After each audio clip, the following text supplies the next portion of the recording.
This is Progman Rob for PowerOfMetal.dk. Here's my conversation with the great Dan Swanö. Let me start by saying, first of all, you're a busy guy. You've done, I don't know, what haven't you done? You've been doing the producing, the mixing, the engineering, and it seemed like there for a while that's what you're going to do. So I was surprised when you jumped back into recording that, one, you had time to do it, and I wasn't sure if you were interested in doing it. So you did Witherscape, and I was like, holy crap, that's amazing. What made you decide the time was right to do that? I would say that the one thing that really got me back into the whole being in a band, writing, I was so tired of the whole thing because, let's face it, I've been in a band since I was 7 years old. Wow. That I consider to be like the biggest thing in my life. It was with my two older brothers, and we had a repertoire of, I think, 20 songs. We recorded things, and it's still there. I listen to it sometimes for a laugh. I play the organ and sing in my homemade English, which is complete gibberish. It means nothing. But I tried. Yeah. And from that moment, I formed bands with all the neighbor kids, and one of the guys who lived a few blocks away ended up being my partner in crime for, I would say, from 81 to the year 2000. We were always in a band together. Yep.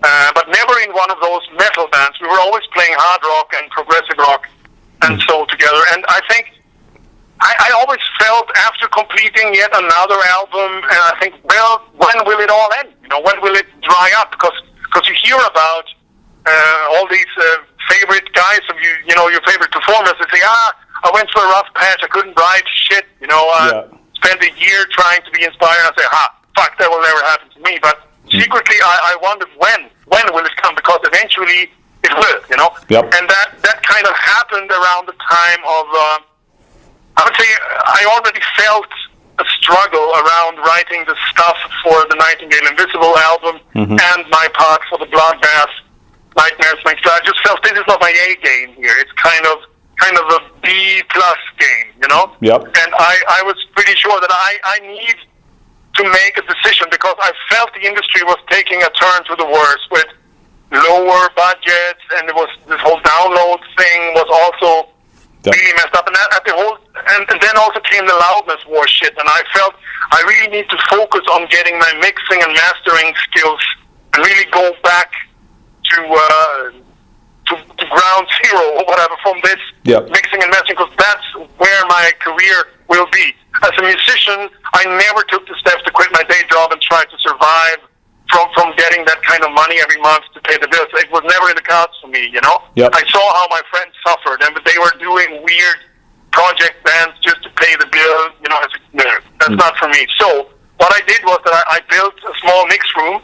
I moved away from my spacious cool flat into a 15 square meter flat and a pretty small mix room, and I quit my day job to focus on mixing and mastering, and I even took the guitars and the keyboards away from the studio to not distract me, because it was all about equalizers, compression, mixing, making sure that even loud sounded good, and it paid off, Yeah. I learned so much in those dog years, and eventually I stumbled across an acoustic somewhere, and I made a riff or whatever, but it was never really so that I just said to myself, okay, face it, it's over. You're now an engineer, and be happy that you don't have to be doing like selling hot dogs or whatever. You are still in the industry. You're still connected. You're mixing the bands that you love rather than touring with them. Right. And then just one day I bumped into this Ragnar guy. He started working at this music shop where I did some part-time work, and he just seemed like me 10 years before. He had a shitload of good ideas on the CD for no band whatsoever. He just wrote awesome stuff and didn't use it for anything because he was too busy, Yep. And I was like, fuck, that's a gold mine. I want to use that. So that was the kind of the moment I felt to take some of the ideas that I had been writing. I still wrote a few riffs every now and then, but not like full records in 2 weeks like I could when I was younger. So eventually we just decided that we should put together a project and we should get together in the rehearsal room. I would start playing drums again after not doing it for a long time, selling my kit and all. And just face to face, knocking out riffs, trying ideas, and getting the vibe from the riff before and just create new riffs on the spot, you know, the way it used to be. And I just said, fuck, this is cool. This is cool again, you know? Yep. And at that point, I felt secure in my mixing and mastering had reached a level where I was getting some seriously cool bands to work with, and I felt that it sounded good. I didn't really need to improve anything that was already improved, you know? Mm-hmm. So I allowed myself to go back to starting using the studio also as a writing tool.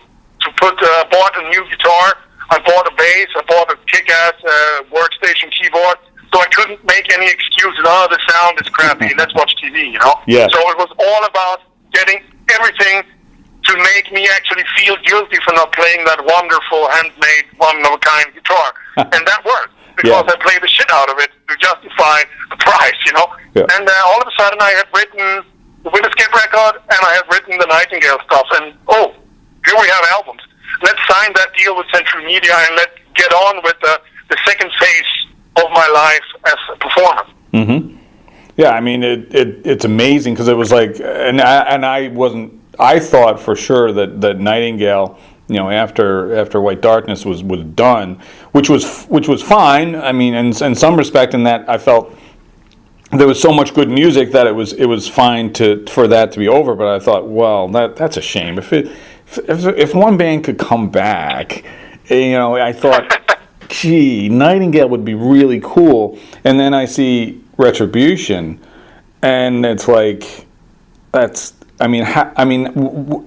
did you did the Witherscape, so that the motivation was finding Ragnar to do that. How was it with Nightingale? Was it just there was other stuff that was more progressive, and you felt that it was right for a Nightingale album? I would say that both me and my brother wrote some tracks, and we also, I think we both felt that the well had run dry also of older material. I mean, my brother, he wrote 1 trillion songs in the 80s and in the 90s for his solo project, and we kind of used a lot of his already written tracks, but just translated, not really translated, we wrote new lyrics to them, you know? Yep. And that material was all gone, and he had to start writing from scratch, and he was also going through some kind of not being able to write good stuff, period, you know? Yep. And I remember a few rehearsals where we were like, okay, maybe we should try some old Unicorn songs, but with new lyrics and this and that, and I just felt that will not be a good album. It will be Nightingale's worst. Right. And I want to release Nightingale's best, if any, you know? Yep. So what happened really was that I decided to just let it rest, see what happened, you know? Mm-hmm. And by the time I had written 5 new songs, and I thought my brother would put together also a bunch, he said, I'm not getting there, you know? So we took one of his songs that I felt was really good, mm-hmm. and then I had to revisit some of the material I had written like around 2008, 2009, and out of this came the track 27. Mm-hmm. Was one of those tracks that I had written, but at the time it felt just like, it's not a good start to go with one of those kind of almost bluesy ballady style songs, you know. But then it was kind of the stuff that was missing on the record was that kind of song. So that one, you know, came pretty much for free. And then I had to write some new material and then put some pieces together, and all of a sudden I had like 45 minutes worth of ass-kicking material, and then I felt, well, now I can do it. Now we can record it. But it took some time, you know. We spent almost a year in recording, and so, I mean, it's a long time when you think about it. But it's not like I was sitting here every day. I was working sometimes not for months with the album because I had other commitments, you know. So for me it was like, if Nightingale is supposed to come back at one point, I want to give to our fans for having waited so long and wished for our return the best Nightingale album there's ever been. And I know that that's a bold statement to even think about that, because, I mean, if someone would say, yeah, Rush will now make the best album of their career, I would say, no, they're not, you know? Right. But I felt that I want this to be the best Nightingale record. And then if it is so for a few other guys, that's wonderful. But it seems almost like everyone think it's the best album we ever did. So for me, that's like jackpot, you know? All the work just felt worth it, you know? And now The problem is, how the fuck do we make another one? Well, yeah, that's always the case, and just to confirm it, and I'm going to be posting the review for it next week, and it's going to be pretty much a perfect review because the album is perfect in my opinion. It's I mean, and like you said, it's like, how could you guys top the stuff from before? But you have. I think Retribution, aptly titled for one, is it's perfect. I mean, Lucifer's Lament. I mean, 27. And it's like every song, even the sequencing, because I know that you focus on that each track kind of works perfectly to the next, start to finish. It's a perfect album. It just is. Thank you very, very much. It's always good to hear, you know? Yeah, it really is. Now, as far as, now those are my favorites. What are your favorites on the album? Do you have favorite tracks? Yeah, I do have favorite tracks, and it becomes the one thing that becomes clearer after the album is ready. For me, it was kind of over around May already when I just kind of put the final mixes together and let them rest until it was really like there was a super deadline in August or whatever. But I said I finish early so I can just let it breathe, you know. And if I feel that something is horribly wrong, I can just go back and fix it. Yep. You know, with rest rather than the panic I had with Witherscape. Yeah. So, but there was nothing to fix. You know, I was super happy with everything, and the songs that I mean, I still love all the songs, but the ones I love a little bit more are really like the opening track and Lucifer's Lament and Divided I Fall. Those are my three favorites because to me they represent the three kind of vibes that I want from Nightingale. This more up-tempo, epic of Stolen Wings, and then this kind of I don't know, it's like a kind of a tempo that just feels right. It's got that kind of special groove going from Lucifer's Lament. It's also something we have used in the past for songs like Shadowland Serenade and Glory Days, and so that one just came out so nicely. And Divided I Fall is one of those things I played on my acoustic for a trillion years. You know, it's just like, this is a nice piece. And then I heard the Entangled song on my iPod from Genesis, and I just felt, wow, this is a really good song, and there are no drums, you know, and it's got this all acoustic instruments, and they all create this one sound. You cannot really say what is that. It's all like klingly clangy things and vocals, and I like it. I mean, for me, it's not just like, oh, that's a song without drums. It's a fully fledged, full-blooded song, and I just wanted Divided I Fall to be one of those breathers you have after being served 4 tracks, and especially Warriors of the Dawn, which is containing some of the most brutal things we have ever done, tuning down the guitars more than any death metal band I've ever been in. And I felt here you need a contrast. So I just gave that nice progressive rock ballad thing, you know, and I like all the other songs too, but that's the first two.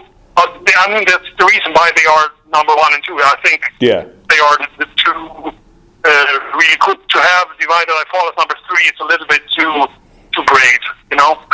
Exactly, because it's like a 1-2 punch, and Divided I Fall is one of my favorites too, because it's the melody on those. I went just the first time through, and I already knew those songs and the hooks, the melody, not necessarily maybe the lyrics, but the melodies, and not just the vocal melodies, but the melodies of the instruments behind it, and how things intertwine with each other. It was like I'm humming it, I remember it, and it's hard to describe even on Divided I Fall, because there's so much there, and it doesn't have to hit you over the head for it to be noticed. You know, I think the way that I want what I demand from myself when I am writing a song, and also what I demand from other people writing songs, doesn't matter if they are your neighbor's kid or Rush or Marillion, I want to remember the fucking thing. It's just like I want to see a movie, I want to remember it. I mean, there's so many times when my wife and I would sit in the sofa, and we recently had Netflix here in Germany where I live, and we had this 3 months, you know, and we started looking at and we watched some trailers and said, did we see this movie or not? Or did we see the trailer once and thought, no, it's not for us, you know? And then you think, fuck, we spent 1.5 hours of our life, and we don't remember it at all, you know? And I think, I don't want that in music. I don't want to hear a record and I think, I mean, now a guy come up to me with a shotgun and say, I want you to hum or whistle one melody from that 45-minute record you just listened to. Yeah. And I couldn't.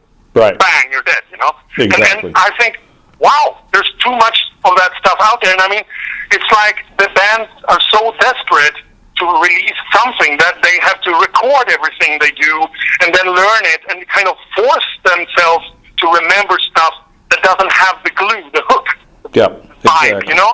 Exactly. But for me, there was no recording of any riff whatsoever on, it's not like I said, oh, fuck, I wrote a song yesterday, what was it like? Yeah, it was like fucking crap, because you don't remember it. Yeah. Yeah. That's the reason why it takes a lot of time, and I demand from me to remember it, because then, if I remember it, there's a chance that you might do it too. Yeah. Because we're both humans, you know? Exactly. But if I cannot remember my fucking song or my vocal harmony for the chorus, then who will? Exactly. You know? Yep. Yeah, I mean that's it. It's too often now that a lot of these bands are releasing stuff where everything's the same. There's such a sameness to every song that even the songs have no identity from each other, and you've gone 45 minutes and you're trying to remember even a defining moment, and there isn't one. Whereas on this album, each song has its absolute flat-out own identity. You can distinguish every single song from each other, yet they all work together as a whole. And that's something I think, like you said, they record stuff because they wrote it, versus coming back to it and saying, what was that riff? Is it any good? And grading stuff. But they cannot afford it. You know, it's like the bands these days are thinking about playing time. Okay, guys, we got to get together a shitload of songs because we need to put out special editions and blah, blah, bonus for iTunes, this and that.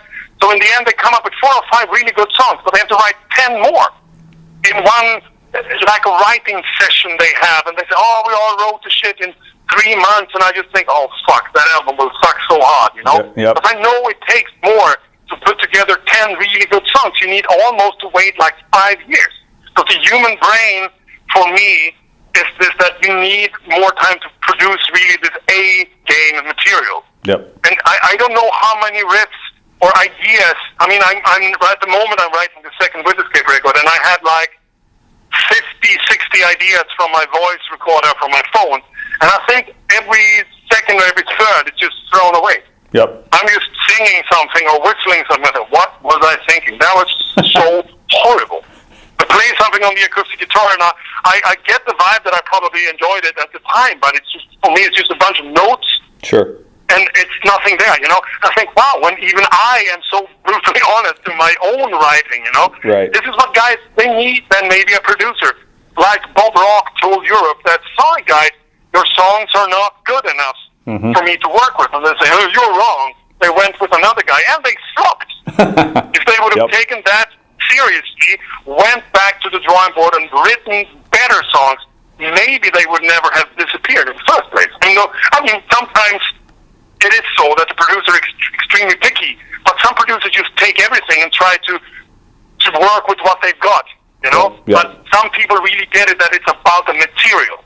You should play the song now on fucking congas and like a ukulele, and you will like it. Because the vocal harmonies are so kick-ass that it doesn't matter the backing, you know? Then it's a good fucking song. And sometimes you forget to write the good fucking vocal harmony on top of that awesome riff, and then you have no song. Sorry, you have a riff with a boring vocal harmony that would just kill the whole thing. Yep, exactly. I've said it all the time. It's like a good song is a good song is a good song. You can play a good song. Anyone can play a good song or cover a good song, and if it's that good, you can't wreck it. There's no way to wreck it. So a good song always stands up to any sort of version, any kind of stripped down, built up. It doesn't matter. Yeah, that's very, very true. And it's usually about a song being a little bit like an epiphany for the writer. You just sat down, and it just kind of came to you. And I know Keith Richards once said that the stuff is already written there. It's out there in the cosmos. All you have to do is just dial in with your transmitter and be an open vessel for the song to just appear in you, and you perform it. Yep. And you need a state of mind. You need, Mm-hmm. You need actually to sit the fuck down with the guitar and be receptive. Yeah. Some people just stress it out. Oh, we have to write a song now. Here's an E chord. Oh, good. Sing something about fire. Okay, cool. The song is ready. The fans will, who cares? We go touring, play the old songs. I mean, hey, that's not really what it's about. But some people have a career that is not based on the latest record. I read that Rammstein, for example, said, yeah, we're not really thinking about putting out new stuff. We can still headline the biggest fucking festivals anyway. And people don't want to hear new stuff. Right. They want to hear the old stuff and see fire. So, yeah, but they are honest about it. They're not putting out some crap as an excuse and then call it blah, blah, blah tour and play none of the tracks from it. Right. That is just like bullshit because they are not selling albums anymore. It's not even an income. It's even a cash cow. Yeah. The cash is the merch. Yeah. I guess, and ticket sales or whatever. But still, the production are eating up a lot of the ticket price. So I guess the merch is really, really the fun part for most bands these days. That's a shame. It's true. Now, on a different note, vocally, first of all, your voice is on the new album. I don't know how you still sound amazing, but you do. How is it harder for you to do the death vocals, say on Witherscape, or is it easier than the old days? I mean, that seems like it would stress your voice out quite a bit. Yeah, it's horrible. I mean, it's absolutely the biggest curse of my life is this, that I never really did have a technique for my growling. Mm-hmm. It's just like, it's really hard to explain it, but it's like to be like a stuntman, and your favorite thing is the one where you break your neck and your spine. Ugh. And it's like the way I feel. I grow pretty cool, but I am, as a human being, I'm fully over. And I'm sweating, I'm aching, and it's pure pain. And people don't seem to get it, but I don't really allow people to be here when I do the growling, but they would get it. Mm-hmm. It's like screaming on the fucking top of your lungs, and you're somehow compressing air to get this kind of sound going, and it's just like, I don't know, but my body cannot take it for more than a few minutes, then I'm physically over and out. Yeah. I mean, my wife see it in like 20 seconds when I come home. Oh, you've been growling.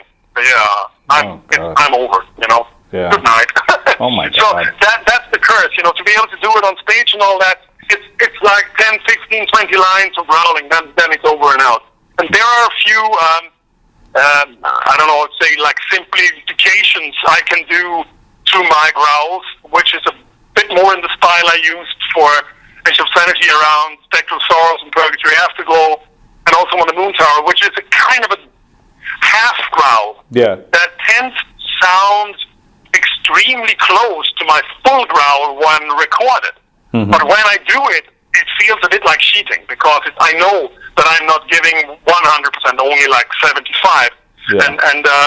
But when I listen to it recorded with compression and this and that, I think, wow, fuck, it sounds extremely close to my full voice. It's almost a little bit annoying because the difference is so small, but the pain is a lot bigger, the difference. So I think I will utilize that one a little bit more because I can articulate better, my timing is better, and I might be able to double stuff. And I've used it on the Witherscape EP for the growl parts, and I think that will open up a few doors for me to actually have more growls and not be so fucking destroyed by the whole process. Because I read you did Slipstream for Threshold back in, I think, 07. They had asked you to do the growls on that, and I read that you had pretty much ripped up your voice by doing take after take after take of those lines for that album. I don't know if that was true. It's so, and yeah, it's absolutely true. And I would say that it's kind of what I do to my vocal cords compared to what I normally do when you talk and when you sing normal. It's like you are. It's not a natural thing to do. Humans are not supposed to growl. Right. Face it. So it's not a natural technique. But when you learn to do it in a way like Mikael Åkerfeldt from Opeth or whatever, he's not that very loud, and he's not really bringing his back and knees and not a lot of physique into it. He's just kind of compressing, and he's kind of like I would say that he is half the level of my growling in a decibel scale, you know? Yeah. And, but it's okay. He can pull it off them for a whole gig, for a whole tour. No problem. Mm-hmm. But I only end up coughing. When I try to do that compressed growling, Yep. I cough endlessly, you know, because I don't have the technique. And I know the guy who's singing now for Scar Symmetry, who replaced the Edge of Sanity, he also have this kind of silent growling. And he can just go on forever, this guy. No problem. But I am exceptionally loud. I have to even utilize a special microphone when I'm growling because my good balls just keep distorting. I'm horribly loud. So, and that's how the voice come there. You know, it's because it's loud. That's the way it sounds. And I know Jörgen from Project Hate and Torture Division, he used to play with Grave and Entomb. He's also exceptionally loud because I'm mixing Project Hate in a moment, and you can almost hear the fucking walls rattle in the background of his vocal takes. Wow. You hear that the whole room is kind of bleeding into the microphone because he's so fucking loud. And I think, how did he do it? I mean, but he's been doing it non-stop, you know? He didn't stop. I mean, I stopped for a year and a half in the early 90s, and that was enough. All the technique was gone, just like for an athlete, you know, who don't do high jump or whatever for 2 years and then expect to beat his own record. Forget it. Yeah, it's not going to happen. It's all physique and muscles and all this. And yeah, it's true. I am a lousy growler from a technique point of view, but I do love the sound of my own growls when it's properly produced. And I wish I could find a way to adapt it. But even this alternative growling style I have, it's I don't know. It's not my A game, and I like to bring that one to the records. You know. Well, sure, but I mean, at some point, you're going to have to figure a compromise. I mean, or else you wind up not being able to even sing at all. I mean, if you're stressing it that much, you know. It's hard. I'm not a compromise fan, but I get it, though. And for Witherscape, I think it's also cool to have, because I have kind of its own clean voice for Witherscape. Yes. And I could also utilize a less condensed, compressed voice where there's a little bit more human tone in the growls for Witherscape, because I'm planning to do a death metal solo album in about 2 years. It will be released in about 2 years, I hope. And there, I will really need to bring my A+ game when it comes to growling. And I know me, I will do like 10 lines a day, and then I will be just like done. I don't know if I remember the way home even, you know. But I want that one to be so amazingly fucking brutal that there is no way that I can only do the hardcore version. And I think maybe when you just go on doing it, you know, maybe the body get used to it. I guess you're going to find out the hard way. So I will. So on Witherscape, I do notice that you do have this. The clean voice is more of a huskier tone than on Nightingale. And I noticed that right away. So like you were saying, it's definitely unique to that, which I thought was really cool.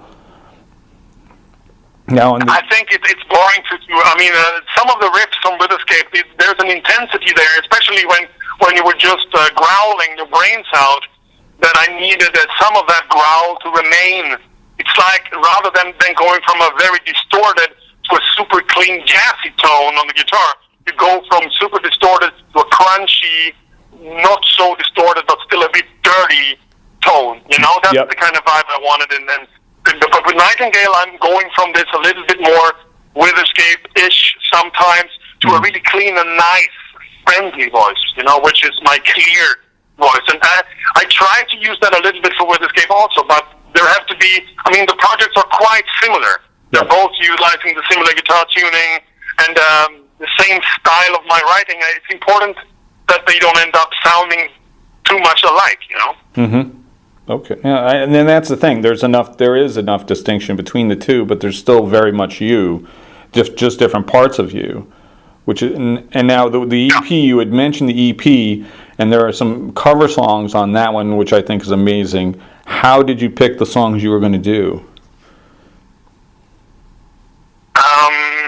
Usually, it's for me, it's two of the tracks I have chosen to do. I mean, I chose to do the cover version from Dead for a Day, okay, and then just do it as another band, but releasing it as Witherscape. That was all my idea. Okay. And I just heard the Warrior track and the Kiss song. They just show up in my iPod mix that I have on the way to and from work. I have like 1,200 songs that just go endlessly on repeat.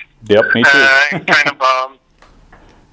And at this time, I just heard that Defenders of Creation song from Warrior, and I said, wow, that's a cover song right there. Mm-hmm. And then the World Without Heroes, I was supposed to do a cover version from a band called Moxie from Canada. Mm-hmm. I did a demo of it, and it just didn't work. First of all, I couldn't get a hold of the lyrics because it was really hard to hear it. I even contacted the band itself, and I got an email from Earl Johnson from Moxie, and it just felt like when I did the cover version, it became a little bit boring. Mm-hmm. So I said, okay, then let's do... I always wanted to do a cover version of A World Without Heroes since I was, 20. For I wanted to do it with Age of Sanity, I wanted to do it with any band, But then I just said, now I will do it, And we did a really cool version of it. I think it's got that epic vibe that I'm pretty sure that even Kiss fans will agree that we bring some epicness to it that it's a little bit lacking in the original because the Elder is not that kind of... doesn't have that hard rock vibe to it that it should. Yeah. And Out in the Cold was Ragnar's idea, but we agreed on doing it the way Judas Priest would have done it on Stained Claws rather than on Turbo. Or even like Saturn's of Destiny, it's acoustic guitars rather than guitar synthesizers, and it's a pretty faithful thing, but I cleaned up a little bit in the vocal production because the original had way too much backing vocals interfering with the lead vocals, and I always felt, why did they do that? There's no punchy super vocal line that you can sing along to because it's like, oh, let's try a lot of different ideas, and then some poor bastard have to mix them all together, and it doesn't have the directness that I felt was in there. So there's like one round of the chorus at the end of the original, and I think that's the one should have all the time, and that's the way I did it. And so it's a chance for me to revisit some of my favorite material that I think have a flaw, and just do it the way I think is an improvement. And I honestly don't give a rat's ass if anyone agree, because that's the way it should be for me, with the other material. We have done some cover versions that may have upset a few people, but I think it's okay. I have no problem with that. Nope. It's just a cover version. Exactly. And that's what I like about you. You don't give a rat's ass, and that's what matters. Because you can tell when people aren't being honest with their music because the music sounds like shit. It always does. You need to give your all and figure out, and fans pick up on that and sense that. So, A World Without Heroes, The Elder is still my favorite Kiss album because it's weird and everybody else hates it. So naturally, I love it. So I'm looking forward to that cover. And isn't there a Gentle Giant cover as well on the CD version? I think I read that somewhere. Yeah, on the download version. Because I was fighting against it all the time because for me they're over and done. They're a part of the inheritance. But apparently they were never officially released as digital downloads. They were only on the physical album, Digipack version as bonus tracks and on the CD-ROM content as a dynamic mix. But they were never available through iTunes and Amazon and this and that. And I felt I don't care about downloads. That's so unsexy. Do it. Whatever. Yeah, right. And if it brings any attention again, I spent more time, or I would say we spent more time recording the Gentle Giant cover than any other song on that session. It was pure madness. Only the idea to even start considering doing a Gentle Giant cover is insane. Yeah. But that's the kind of thing you do when you haven't done a cover version for some time. Yep. I just felt, cool to be able to go and look for all the weird move sounds and just try to nail every fucking note that they're playing on every instrument. And now I just think, the easier song, the more I feel I want to make a cover version. And face it, the 3 songs we did on the Widowscape, they're pretty easy songs. Yep. There's not a lot of strange riffing going on. It's more about vibe. And the fact that I think we all rescued the songs from a pretty dated production. Mm-hmm. And I'm not saying that our production is better in like quality-wise, blah, blah, blah. I'm just saying that most of the songs needed a bit more balls to really, I think, to work for me. I can only speak for myself, and I know that Ragnar loved them too, and it's, I'm hoping that a lot of people will listen to them for what they are, and it's not to replace the original. They're like a tribute or like a wake-up call that maybe you just have to listen to that album with an open mind. And like for Warrior, for example, I mean, the image that they were from outer space to save humanity and wear stupid suits and all, it's all crap. Yeah. But there are really cool songs on that record, but people cannot see beyond that stupid image thing, right. I guess, you right. know? Yep. But for me, that song, when it just came on, you know, I normally listen to all the songs in alphabetical order based on the tracks. So somewhere along B, that one just showed up, and I think, wow, fuck, that's a cool song. End of story. Yeah, exactly. And that's the thing. That's what people don't get with covers sometimes, which is always a pet peeve, is they don't put their own stamp on it or kind of give it something that it definitely could use or need. You know, I always go back to my favorite cover of all time is still Astronomy to Mine by Voivod, where they took the Floyd song and gave it unbelievable balls and made it their own song, to the point where now a lot of people don't even remember that it was a Pink Floyd song to begin with. I think that's how people should do that, you know? So that's absolutely. But for me, that one was really weird because I bought Nothing Face on CD. Mm-hmm. In the really early times of the CD, and for some strange reason, the intro to the first song have its own track number, which fucks up the whole sequence. What? So when the first song really starts on my CD version with an extremely big fold-out of weird, you know, the original first version. Yep. The first song after this weird backward intro thing or whatever it is there's all of a sudden after like a minute, song number 2 starts, which makes Astronomy to mean number 3, when it's technically number, you know. So I thought all the time, because I'm not a big fan of the early Floyd, that it was that song that was the Pink Floyd song. I think, wow, this is a kick-ass rocking song, you know. And I think, wow, that is, of course, this is a great Pink Floyd song. I must check this out. And then I had the chance to listen to the original, and then it was like that other Voivod song. That was the Pink Floyd one. I was completely confused. I didn't understand shit. And then I realized, fuck, they did something wrong in the CD manufacturer, that the intro and the first song is track 1. Right. Astronomy Domain is track 2, not song 3. Wow. It's like, okay. So for me, that one, it still haunts me, you know? Yep. That's weird. Weird. So now, as far as touring goes, are you have any plans to take Nightingale out? Yeah, we have actually a world tour planned. We have Metallica opening up for us in most of Europe. And no, seriously, there are plans. I mean, like every with Nightingale, things just kind of fall into place. Yep. And then all of a sudden there will be a promoter asking us to do this and that, or some cool festivals. We have to play it cool. That's what we did all the years. I never really did anything to do any of the cool gigs we did. They just happened. Right. Some bands asked us to be support. One weird American fan, super nice guy called Jim, paid like I don't know how much, $2,500 I think, to see us live in Atlanta. Wow. And then like 50 wonderful fans paid like $50 a pop to buy a shirt and a homemade CD to pay for the other airline ticket, you know. And that's the kind of thing that just happened. Yep. And we played live in Cyprus because the label person, the End Records owner's mother is a friend with the mayor who needed a band to play in Cyprus. Wow. And then they picked Nightingale. We had a free holiday, a 40-minute documentary on primetime Cyprus TV, and it's just hey, no, you cannot look that gig up. That gig happened. Yeah. You know. Yeah. So for me, I'm just hoping that there's still a place for us there to do this. The guys want to really support their big fans and blah, blah, blah, you know. And I said, yeah, cool, we're there. So we don't have time in our life to start searching for a gig on a Tuesday somewhere in Germany for 8 people and losing $200 a piece.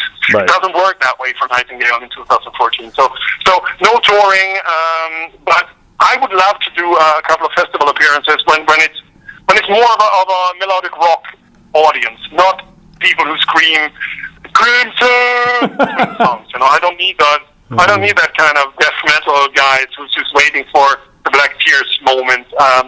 I love the gig we did supporting Kino in Norway, where we didn't even play a Edge of Sanity song. We were just a progressive rock band opening up for members of Marillion in its Bites. You know, that was like, this is our own ground. Yep. So hopefully more of those. Well, that's good. And of course, I have one more question, and now you've already set up the question, so this is going to be really horrible for me, but I have to ask, Crimson 3? I guess not then, huh?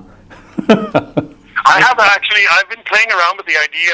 I've told a few people that I should do it and make it 40 seconds and rather than 40 minutes, just to get the people to shut the fuck up, you know, and just like Crimson for 40 seconds. Doing some like Mortician demo style death metal with drum machines, just horrible Cookie Monster growling. And say, that's Crimson 3 for you. And you know, and sorry you know guys, but it'll sell. That's the sad part. I would say that when I listen back to the material I have written for the With Escape record, and I would say that what people like from the Crimson 2, if that's the one they're into, the Crimson 2 plus a possible Moon Tower, it's all embedded in the material for the second With Escape record. You just have to know your vibes. Absolutely. You just have to get it. Oh, that's, you know, it will all be songwriting from me, which is in this style. I cannot just sit down and write Crimson stuff. I mean, the first album happened by accident. It was just a bunch of ideas written in the spur of the moment, and we thought people would shoot us. Instead, we were like #1 on the distributor charts for like 2 months. That never happened in our normal 10-song albums. And we were just lucky at the time when it was a little bit happening with OPES, but still not really happening. I mean, we had Mike as a guest, and everyone was like, you have a member from OPEC, the oil company? No, OPES. You know, I never heard of it, you know? And I would say, they're the best band ever, but nobody heard of them.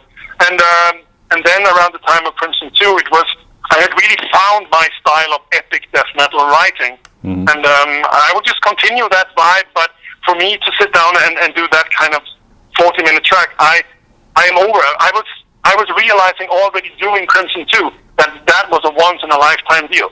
That you have to be 5 guys in a room, all really just feeling that we had 24 hours to write 40 minutes of music, and let's just fucking do it. And we did it, and that's never going to happen again. No, I hear you. That makes sense. And I think, you know, for me, the style of the Crimson albums and really Edge of Sanity in general, to me, it makes more sense. Witherscape, to me, is almost like the current modern version of that in some ways, if that makes sense. Yeah, should be. But the thing is that I cannot sit down and just make a decision. Oh, okay, I could write a carbon copy of Crimson again, exactly adapting the same style, the same tempo, just switch a few notes around. But I could also do it and just be completely free, but you can never get that kick again. You can never have that back, you know? There's a reason why some bands don't do it. I mean, some did, and it was horrible, but some bands still don't go back and revisit the classic concept albums, and also you shouldn't do that with movies. You don't need a Shining 2 or a Seven Part 2. You don't, I mean, some stuff just starts and ends and eat itself in the process. There's like nothing left. It all vanished into nothing. And there's nothing to build on. For me, Crimson 2 was all about making money. And it's not one of my proudest moments, but to my defense, I have to say that it's a pretty good record. There's really awesome ideas. I just wish I didn't have to put it together in a computer. I wish it could have been more organic the way the first one without a metronome and shit. But, I mean, I wanted that one to be a Dan Swanö album. I wanted it to be something that was not, I mean, and then the label, they were sometimes doing things so far out that you couldn't read, and they say, yeah, but if you call it Edge of Sanity, we will give you like 800% more money. Oh, jeez. And at the time, I was really having financial trouble, and I just felt, okay, let's face it here, what do I want? I want money. Okay, let's fucking do it. And I had to do this nerve-wracking meeting with 4 of the band members from Edge of Sanity. We go to their hometown, me and Boss from the label sitting at one side, and the other guys, I have to stare at them and they say, I want to release an album without you guys and call it Edge of Sanity because I need money and the label needs the back catalog to sell. And it was just one of those moments I never want to have again. It was really an awkward thing. And I think such a cash-in, such a horrible, and I've read about bands doing it. It's like no original members. Let's call it the band anyway, you know? And I think it was lucky for me that it kind of worked. You know, some people even believe it's better than the first one. And it's not really a horrible musical thing, but for me, it was not one of my proudest moments, and there is no going back after that. That kind of just left a weird vibe. Yep. That it could be so horribly about figures and numbers that, yeah, of course, an Age of Sanity album brings the back catalog into spin, there's merch, record sales are tenfolded the moment I just put that logo instead of my name on the record. And that's a horrible thing for a creative person like myself to hear. Yep. But it is so. Wow. That's the brutal fucking truth.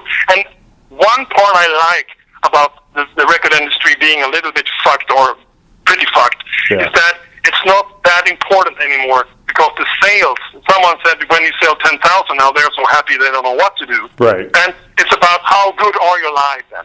You know, how good is the fucking record? I don't care what's on it. I don't care the title, the cover. Is it any good? Yes. Because that's the selling point you still have left. And what I am selling is really your time. I want you to listen to my record, and you seem to like it, so you listen to it. Exactly. And your price today, apart from a download or whatever, is 45 minutes of your time, and I want that to be an experience. None of all that other thing really happens to me. I'm in a good financial situation with mixing and mastering. I don't need to record or release any new music ever again. Mm-hmm. But I want to do it because I feel somehow an urge to do it. That bug bit me once, and it's still in there, bugging me, to do new stuff, you know, and I just had to. And to be an inside out also, it's like, wow, you know, here you are after 25 records as a recording artist on your dream label. Yeah. And I mean, for so many bands, dream label would be Epic or Sony or B&G or whatever. For me, it was always Inside Out. Yep. Yeah, I mean, Inside Out. That's my label, but how the fuck? Yeah, Inside Out is great. I mean, they're perfect, and they just, and I was really glad that you hooked up with them as well, because to me that's a match made in heaven. Is there any chance that they would? Yeah. Can they release reissue the back catalog of Nightingale, or is that kind of tied up? I don't think so. I think Black Mark is holding on to that one because technically Black Mark is I don't know the structure really anymore, so I shouldn't say too much. But Plastic Head is behind Black Mark with the manufacturer and so. And it's one of the things that have the Black Mark label have Battery and Age of Sanity. They have Cemetery and Naked Tears, I think. Yeah. That could be worth anything in any way. Negotiation with a new distributor, but that's like valuable stuff. Yeah. And they don't give up Nightingale or Edge of Sanity or anything. I mean, they have been burned. I managed to get one time a license release from the end in America, released Alive Again in America as the end record, licensed from Black Mark. That's the only time, and it turned out that he made absolutely no money whatsoever from that. And he is just burned from business deals that promised a lot but gave nothing, and fucked up like a time frame to release something. And Boss is just very anti that kind of license deals. Sure. And that's it. He don't even, it's just like a big fat no. Well. But I'm happy. I mean, me and my wife started this merchandise company, Swanö Merch, where we printed a Pandemonium t-shirt, and we just did the Purgatory Afterglow t-shirt. And I spent a lot of time hunting down the original scan, or in those days you photographed the painting onto a little weird plastic thing called a dia. I don't know what it's called in American, but it's kind of the original. It's like the size of a matchbox. It's completely weird. And then you somehow turn this into a badass-looking thing, you know, through some weird process. And we hunt down the original from the original author, and we printed the shirts, and they sold really well. But it was all like Black Mark. We just needed to get sure that we had a clearance for that. And in the end, actually, they say it's okay, you can do it, you know. And I was so happy because I was afraid there would be licensing problems and this and that. But we were close, you know. I was like the first guy to sign ever with that label, apart from Quarton. So it's pretty okay. But I mean, not all labels are that super nice when it comes to rights and all this. So it's been good, and hopefully we carry on doing some Edge of Sanity merchandise and let the legacy live on through that kind of stuff. Because there's a bunch of generations actually, not only the later ones from my generation, also the ones from like my son generation, the people born in the early 90s, they are now like, yeah, death metal, fuck yeah, you know? And they were born around the time Purgatory Afterglow came out. Yep. And they never had the chance in hell to buy a t-shirt because they were like 1 year old. Exactly. You know? So, yeah, and now we give them the chance to, we are doing the Nightingale Retribution t-shirt now. And it's the pre-orders are acting up. They're really coming together. It's not like the rush from Purgatory Afterglow, but it's still really good. So we are just hoping to keep the merch thing coming and going also. Mm-hmm. Yeah, I was psyched to see that because I saw that on Facebook. I liked the Swanö merch, and it's cool. The Nightingale has its own page approved by Swanö. It's like, yep, that's the one right there, and a fan page. And we are actually working, you know. No, and it's cool. I know that because I have actually seen your wife on Facebook because I have a progressive music page called, oddly enough, Progressive Music Page, and I saw she liked the page, and I was like, oh my God, Dan's wife likes my page, and I'm such a geek. I was like so excited. Yeah, I'm but like, we're working on the official Nightingale homepage, the first one that really works. Yep. And we found an American guy called Justin who's just the awesomest, super coolest webmaster, and he's doing this the graphic stuff. I just asked him to put up something on the domain in the meantime, and he just made this kick-ass banner with a timer counting down, and it's just like $1 million worth of design. And I think, wow, okay. Wow. Normally you would have a white page saying under construction. Yep. This guy just kicked major ass. So we're lucky to find that kind of guys, you know, because he was behind the scenes in the Prog Power gig we did in Atlanta. Yep. I don't know when. It was a long time ago. And he's just kind of a fan who likes to help. Yep. So that's awesome. Why not? Yeah, really. That's awesome. Well, I got to let you go, Dan. I actually do have to get back to work, which sucks. I have an album to mix. Exactly. Yeah, of course. I wish I had an album to mix. But anyway, it was super, super awesome to talk to you, Dan. I'm a huge, huge fan. Have been for a long time. So glad you're back. So glad you're back recording. Nice conversation. Yeah, it's really cool. I've done a lot of interviews, and somehow it's easier for me to talk to a native English speaking. And I'm not being having any problems with people who don't speak English, but sometimes it's easier to communicate more of a conversion and have a conversation. Yeah. Because they are often so nervous, right. And they are reading in a language they speak maybe once a month, and it's like I'm giving them the scoop of a lifetime, and the next question is, will there be a touring? And I say, I just told you that I will do this and that, and like you don't listen, you know, because maybe you don't understand. Well, yeah, and you know what I told you. Exactly. And so that's all. It's always nice for me to talk to either in Swedish or in English. Well, that's the thing. I'm sorry. Go ahead. No, it's okay. It's kind of weird for me in that I'm working for a Danish website, but I'm in the U.S. and I'm their token American, I think. But I saw that. I thought, fuck, now I get the wrong number here because that's definitely an American area code, and they say Denmark here. And it's like, yeah, right. It's going to end up somewhere, you know. But it's been happening quite a lot. That people, internet, it's like this world wide web, you know. Oh, yeah. So someone working for that country is in that country or living this way. Like I'm a Swedish guy living in Germany. Yeah, so, yeah, exactly. And it just worked out. It works out good for me because they kind of needed the prog metal guy, and that's kind of what I love. And it was a good opportunity. And just the interview thing for me is totally new. And I just thought, I can't sit here and just ask questions. This has to be a conversation, not an interview, because it's too robotic. I just can't do that. So I'm glad. No, I had the opportunity to talk to Malcolm Dome, actually, one of the most respected journalists of all time in metal. I think he even was the one responsible for the term thrash metal being invented.